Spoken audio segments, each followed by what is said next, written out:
All right, we're going to begin our second panel for our hearing today. And we will start with Dawn Hanna, Chief Program Officer for Beyond Literacy. If everyone could try to stay in a 3 to 5 minute range so that we can have as much time as possible for our members to ask questions, we really appreciate that. Dawn?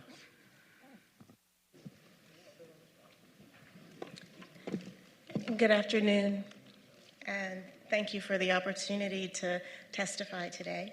Again, I'm Dawn Hanna, Chief Program and Impact Officer at Beyond Literacy, also known as BeLit's, our region's largest and leading adult literacy and career education nonprofit.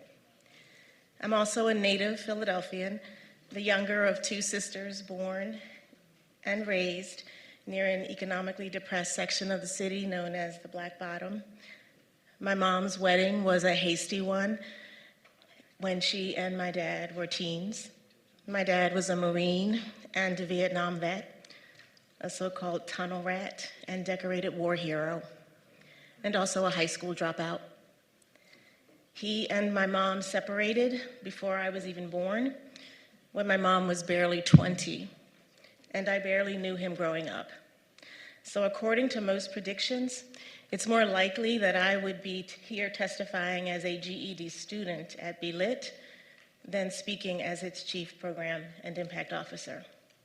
In fact, I will always remember the day, one of my first as a program director in 2014, when a GED student of ours recognized me as her childhood neighbor.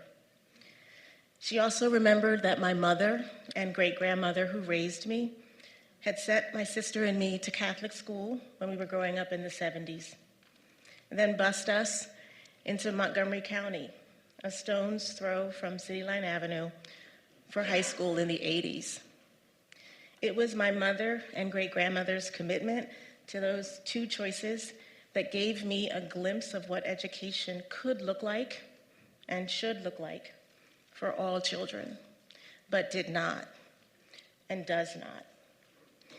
Instead, in those years and in the decades since my sister and I were bused to a county of great and greatly funded schools, Philadelphia schools have produced generations of third graders, most of whom scored below proficiency on the PSSA, some of whom grew to become ninth graders who did not graduate in 4 years, who became justice involved or dropped out, or who graduated ill-prepared for post-secondary education, training, or work, who then joined the population of adults, an estimated 800,000 immigrants, refugees, and native-born Philadelphians who now struggle to read or perform tasks requiring anything higher than basic literacy. 800,000 Philadelphia adults who were 3 times more likely to be unemployed than the general population. 800,000 who contribute to Philadelphia's high poverty rate, which is double the national average and the highest among the 10 largest cities in the US. 800,000 whose limited ability to assist their children in school serves to perpetuate the cycle of poor performance, justice involvement, and generational poverty baked into the system, baked into the budget. From 2008 to 2023, adult literacy was the only education-related line item not to receive an increase. 15 years of decreased or flat funding has starved adult literacy and career education of critical resources. And so programs like BeLit's have long and growing wait lists. So what do we do?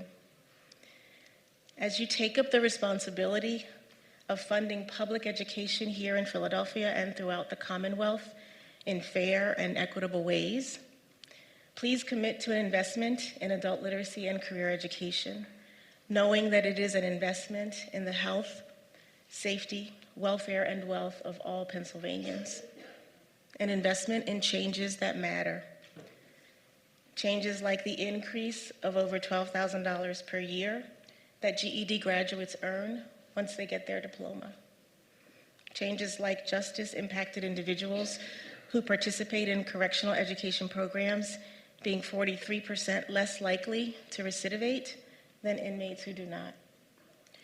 Changes like the $2.5 billion gained in tax revenue and reduced expenses for every 400,000 adults nationally who earn a high school diploma.